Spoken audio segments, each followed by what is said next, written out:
Hi hello ನಮಸ್ಕಾರ ಎಲ್ಲರೂ, welcome back to Agnes cooking YouTube channel.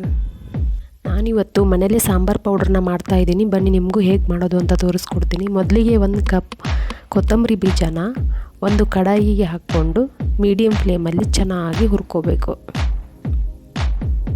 ನೋಡಿ ನಾನು ಹೇಗೆ ಹುರಿತಾ ಇದ್ದೀನಿ. ಹೀಗೆ ಮೀಡಿಯಮ್ ಫ್ಲೇಮಲ್ಲೇ ಚೆನ್ನಾಗಿ 5 ರಿಂದ 10 ನಿಮಿಷ ಸರಿಯಾಗಿ ಹುರ್ಕೋಬೇಕು. ಹುರಿದ್ಮೇಲೆ ನೋಡಿ ಈ ಕಲರ್ ಬಂದಮೇಲೆ ಅದನ್ನು ಒಂದು ಪ್ಲೇಟಿಗೆ ತಕ್ಕೊಂಡು ನೆಕ್ಸ್ಟ್ 15 ರಿಂದ 20 ಒಣಮೆಣಸಿನ್ಕಾಯಿನ ತೊಗೊಂಡಿದ್ದೀನಿ. ಅದನ್ನು ಸರಿಯಾಗಿ ಹುರ್ಕೋಬೇಕು.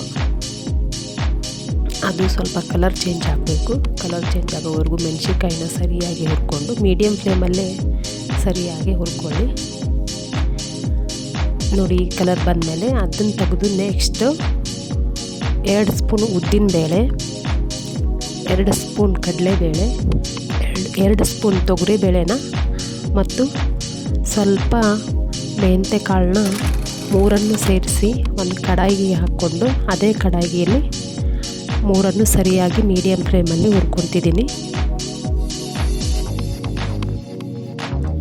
ಇದುವರೆಗೂ ನಮ್ಮ ಚಾನಲ್ನ ಯಾರು ಸಬ್ಸ್ಕ್ರೈಬ್ ಮಾಡಿಲ್ಲ ಸಬ್ಸ್ಕ್ರೈಬ್ ಮಾಡಿ, ಲೈಕ್ ಮಾಡಿ, ಶೇರ್ ಮಾಡಿ, ಪ್ಲೀಸ್ ಕಮೆಂಟ್ ಮಾಡಿ. ನಮ್ಮ ರೆಸಿಪಿ ನಿಮ್ಗೆ ಇಷ್ಟ ಆದರೆ ಕಮೆಂಟ್ ಮಾಡಿ. ನೋಡಿ ಇದು 3 ಸೇರಿ ಈ ಕಲರ್ ಬರೋವರೆಗೂ ಚೆನ್ನಾಗಿ ಹುರ್ಕೊಂಡಿದ್ದೀನಿ. ಇದನ್ನು ಒಂದು ಪ್ಲೇಟಲ್ಲಿ ತಕ್ಕೊಂಡು ನೆಕ್ಸ್ಟ್ ಅದೇ ಕಡಾಯಿಗೆ 1.5 ಸ್ಪೂನಷ್ಟು ಜೀರಿಗೆನ ಹುರ್ಕೊತಿದ್ದೀನಿ. ಜೀರಿಗೆನೂ ಅಷ್ಟೇ ಮೀಡಿಯಮ್ ಫ್ಲೇಮಲ್ಲಿ ಸ್ವಲ್ಪ ಕಲರ್ ಚೇಂಜ್ ಆಗೋವರೆಗೂ ಸರಿಯಾಗಿ ಹುರ್ಕೊಂಡು ಅದನ್ನು ತೆಗೆದು ಒಂದು ಪ್ಲೇಟಲ್ಲಿ ಇಟ್ಕೊಂಡು ನೆಕ್ಸ್ಟು ಸ್ವಲ್ಪ ಕರಿಬೇವನ್ನು ನೀಟಾಗಿ ಫ್ರೈ ಮಾಡ್ತಾಯಿದ್ದೀನಿ.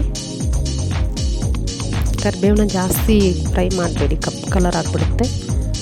ಸೊ ಮೀಡಿಯಮ್ ಫ್ಲೇಮಲ್ಲಿ ಸ್ವಲ್ಪ 2 ರಿಂದ 3 ನಿಮಿಷ ಹುರ್ಕೊಂಡ್ರೆ ಸಾಕು. ನೆಕ್ಸ್ಟು ಎಲ್ಲನೂ ಸೇರಿಸಿ ಒಂದು ಮಿಕ್ಸರ್ ಜಾರಲ್ಲಿ ಸರಿಯಾಗಿ ರುಬ್ಕೊಂಡು ಇಷ್ಟಾದಮೇಲೆ ಒಂದು ಅರ್ಧ ಸ್ಪೂನಷ್ಟು ಅರಿಶಿನ ಪುಡಿ ಹಾಕಿ ನೆಕ್ಸ್ಟ್ ನೋಡಿ ಮಸಾಲೆ ಪುಡಿ ರೆಡಿ ಆಯಿತು. Thank you.